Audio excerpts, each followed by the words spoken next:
Hello, I'm Pratna and you're listening to Rebel with a Purpose.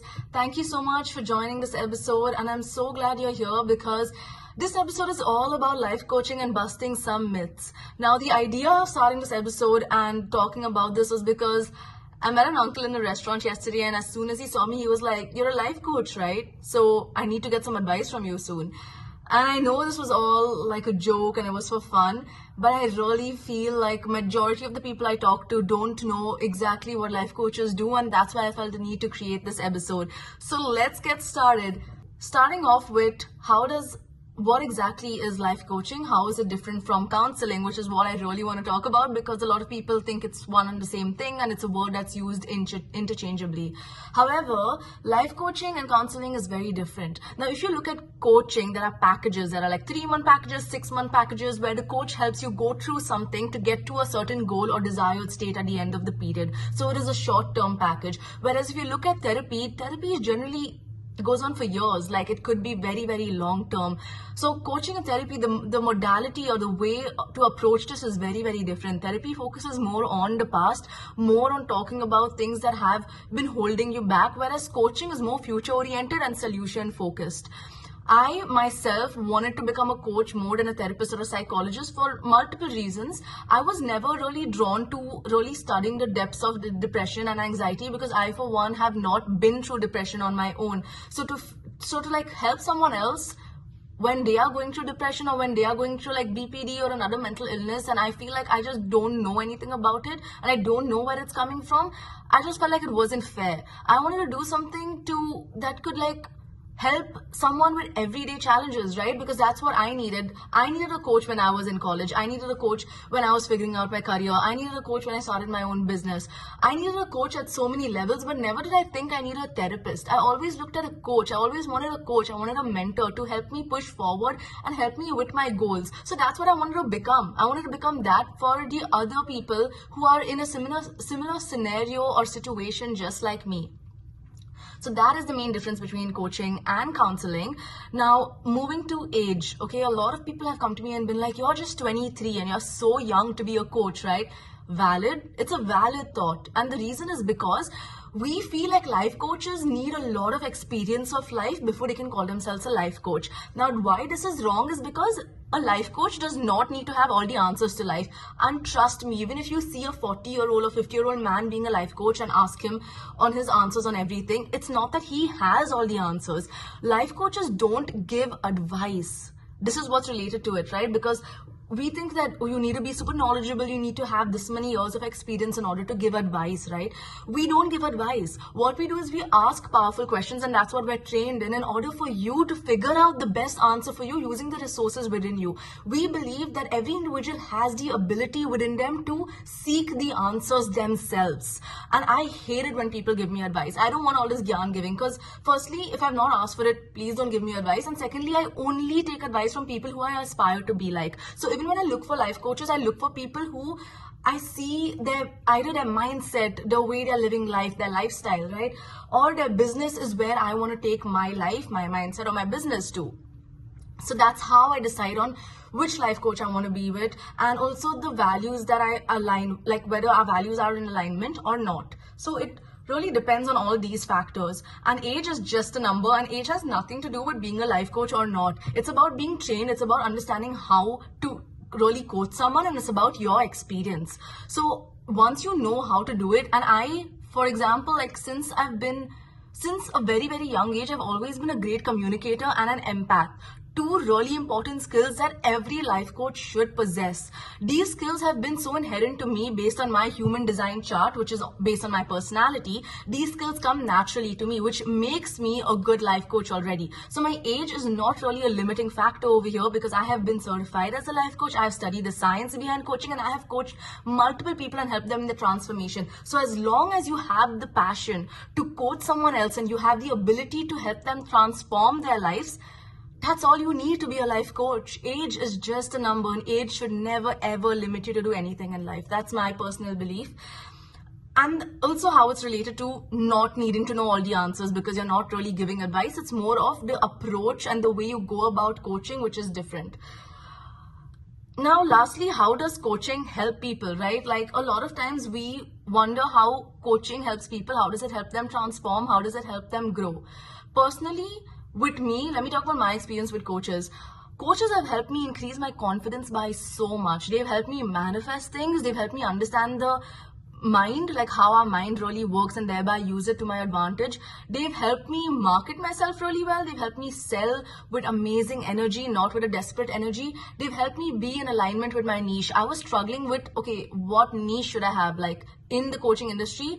Who should I be helping and how should I be helping them with? And I've changed my niche so many times because one of my niches was not profitable, one of them was out of alignment. So you really need a coach to help you find that alignment within you, not to tell you what to do, but rather to help you decide what is the most in alignment path for you. I've had a coach that has misguided me. Honestly, I had a marketing coach and I feel like I was so misguided in that container that then I felt the need to get an alignment coach to align me to my true path, my true purpose. And that's what the alignment coach did. I loved working with her. It was amazing 2 months and I feel like I found my alignment. I'm at the end of these 2 months and that's why I wanted to create this video because I'm so much more clear on what coaching is and how I can help people and what my niche is and who I want to help. And so moving on to finding my niche and what that is. I work with entrepreneurs aspiring or existing to help them build a personal brand with clarity, confidence, and alignment. Now, what that means is that a lot of times we build businesses that are not sustainable. When I say not sustainable, I mean we build businesses that make us feel burnt out, exhausted. Sometimes we don't know our purpose. A lot of us struggle with figuring out what our purpose is, what kind of business we want to start. That's number one. And number two is, even when you figured it out, you could still feel burnt out or exhausted or frustrated. And that also means you're out of alignment. So even though you are living your purpose, you could still be out of alignment. You could be living your purpose, but maybe your approach is out of alignment. Your working style is out of alignment with who you are and your personality type. And that's what I help my clients with. I help them first figure out what kind of business, what kind of niche they need, if that's what they're looking for, and then build a sustainable business that is based on their personality and human design, and work on their energy behind the business. So their mindset, their energy. I personally believe that mindset, strategy, energy work is 80% of the whole success game, and I believe 20% is only the strategy part. 80% is the mindset work, the energy work, and 20% is the strategy part. That's what I truly believe, and that's why I think mindset is so important, because I had my strategy all in place and I was still not receiving clients. Now that I have my energy in place and my strategy in place, clients are literally coming to me. I'm getting messages on WhatsApp, on Instagram, on LinkedIn of people wanting to book a sales call with me. I always believe in the do not chase, attract philosophy, because I'm not someone who likes cold DMing people, and if someone did that to me, I wouldn't like it too. So this was just very out of alignment with who I am and who I wanted to be as a coach. And when it comes to how I deal with emotions, there have been times where I have been on calls for very, very long to just help my client and over deliver, but I do see myself getting drained towards the end of the call, and even after the call I do feel drained. Now what I do is I use the emotional freedom technique tapping, which is a kind of tapping to help release any blockages, strain, negative emotion from your body. That's what I do to release any negative emotion after a call. And another thing I do is somatic. So I just dance it out. I shake my hips, I move my body, and I try to release all the negative emotion that is stored, especially after a client call. I am highly sensitive. I can feed off energies, and I feel like energy is so contagious, and I deeply feel the energy from my client, which is why it does affect me, it does impact me. And so after a client call, I need time to just go back to my normal default state of me, of just me being me without anyone else's emotions or energy affecting my aura. And I do that through somatics and EFT tapping. And yeah, EFT is something it's a whole training I teach in my confidence group coaching program called Audacious Academy Group, or AUG. It's a 3-month program. It starts in June, so it goes on from June, July, August, and I teach you about overcoming your limiting fears, your limiting beliefs, working on your mindset, working on your energy, gaining more confidence, gaining more visibility on social media if you have a brand. So it's about all that confidence, mindset, energy work that I'll be talking about in ARG, and I'll be helping you really work through your fears so that every time they just come back up, you have the resources and you have the tools to self-coach yourself and get yourself out of these fears into a positive state of mind. So a lot of manifestation work too. The next question I got from a friend is, who was your most impactful client? So I'm not going to say names, but yeah, I have had a client who really shifted her confidence in my confidence group coaching last month. It was just crazy, the transformation that she had. She basically started off with like barely talking, like she was so shy to even talk, and today she's like a person who gets on all my masterclasses with 20 odd people and is able to keep her camera on the entire time and talk, contribute with her thoughts. And now she just doesn't fear judgment anymore. She trusts herself so much more, and she just is able to articulate. Moreover, she started like her Instagram account so recently, but she's already started posting on her feed and her stories, which is insanely great considering that she has a whole family life and she's married and she basically has so much more going on in her life, but she has still started to began this process of self-trusting, gained more confidence in her business and in herself to be able to put herself out there and talk about it very confidently and audaciously, which I love about her and about her transformation. And I think that for me was very impactful, just empowering women and seeing how they grow from someone who's a people pleaser to someone who's putting themselves first is very empowering to see. And I'm so glad that I was such an instrumental part of her journey in doing so. And I think, yeah, that impacted me in the most positive way, because it showed me that like women really deal with this. A lot of women deal with this. I know from my own family experiences. I've never been a people pleaser, and I'm generally, as you know from my podcast, Rebel with a Purpose, I am a person who just wants to rebel and go against what I've been told. So I've always put myself first, honestly. But I know a lot of women in my life who are people pleasers or who just don't put themselves first, and it hurts to see that, because I truly believe that you deserve to put yourself first. Whoever you are, woman or man, you deserve to put yourself first, because you can't pour from an empty cup. I think it's very selfless to put yourself first. I don't think it's selfish at all. I think self-care is selfless. You need to take care of yourself in order to serve the world in the best way possible. And my thoughts on coaching my friends. Okay, so let's talk about this, right? I actually have coached two of my friends by far. Two of my clients, one was a mutual friend and one was a direct friend, and it's honestly been fine. So the way I create my boundaries is WhatsApp is used for all the personal talk. You can talk to me about your situationships, you can talk to me about your relationships, about whatever's happening in life, gossip in me, whatever.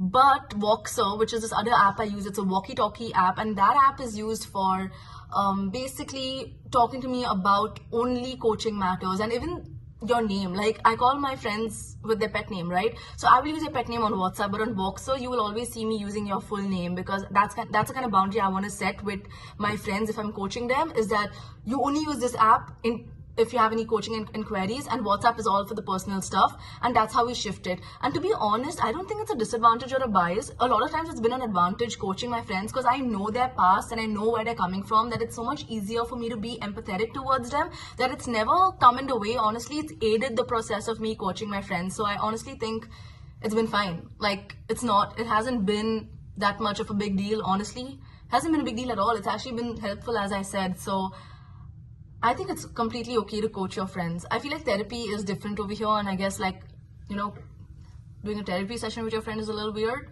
But coaching, not at all. Like, coaching is so goal-oriented, so future-focused. I just don't see it as an issue or a bias. Like, where is the bias coming from over here? Like, not at all. I don't feel a bias at all.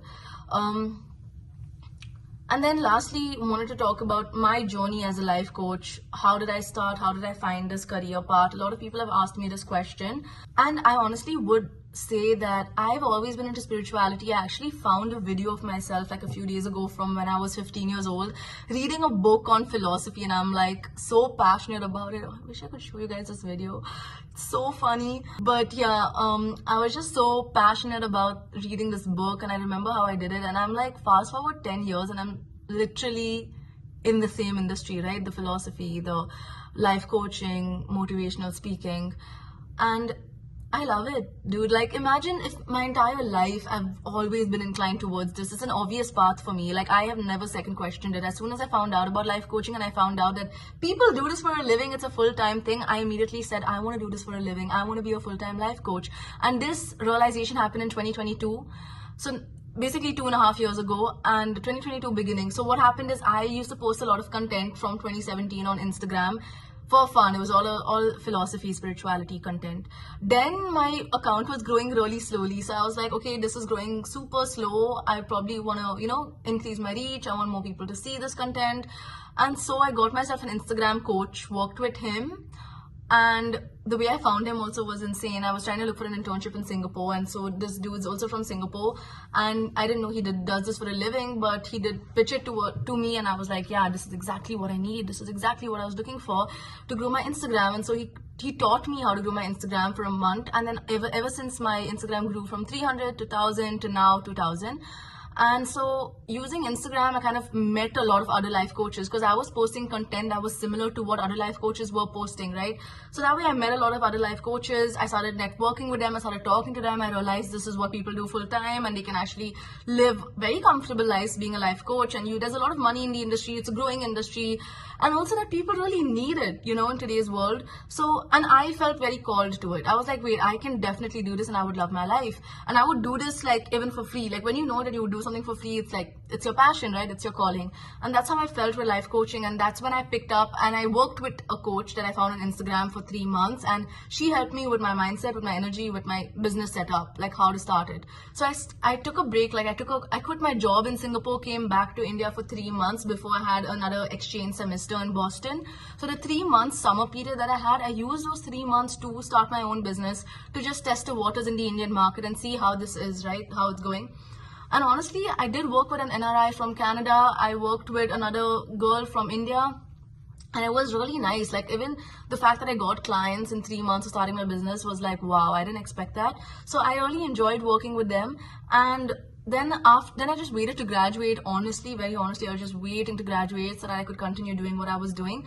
And then I certified myself, I upskilled because I was dealing with a lot of imposter syndrome back then. Obviously, being a young life coach in the Indian society isn't easy when everyone around you is like confused about what you're doing. So for you to be very clear and have a lot of confidence in what you're doing is so important. And that's the route I took. I upskilled, I worked on my mindset a lot. I did a lot of inner work, especially this year. 2024 was a year of, we're almost halfway, but this year was so much of inner work. It's crazy. It has transformed me so much. I feel like I've quantum leaped.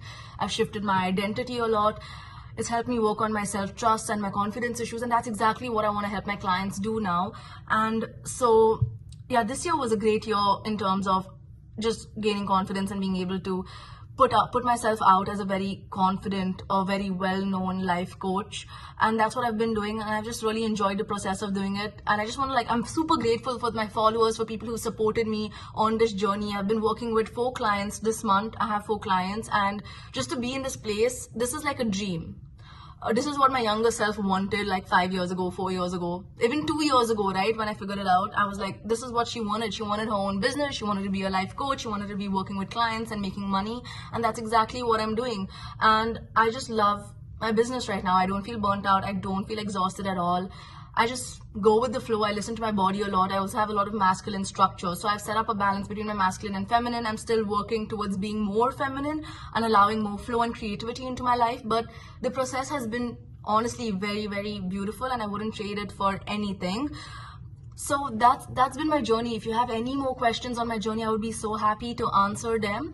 But lastly, I just want to shift and talk about the kind of content to start expecting from Rebel with a Purpose, right? I've been talking about a lot of very like different types of content. Entrepreneurship for one, consciousness, spirituality, which are my favorite things, and I might still be talking about them. But there's going to be a little shift of content into purpose, alignment, confidence, mindset, energy work, a lot into that, because that's exactly what I coach my clients on. And I feel like that's something I've become really, really good at. I've really done that for myself. And so I feel like I have a lot of knowledge and a lot of personal life experiences to share with you guys. And hopefully, you guys get so much value from this that you'll want more, and I can just start creating more and more videos from it. So I would love to know, firstly, now I hope you learned something new from this episode about life coaching, about what exactly it is, about what I do, a little bit more insight into my life and my journey as a life coach.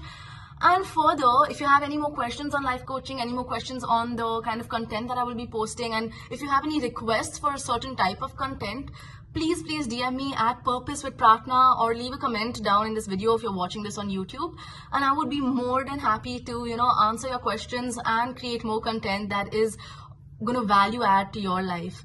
Thank you so much for being here. That's the end of my episode. I'm Pratna and you're listening to Rebel with a Purpose. If you liked this video, please subscribe, share and like. Bye. Take care.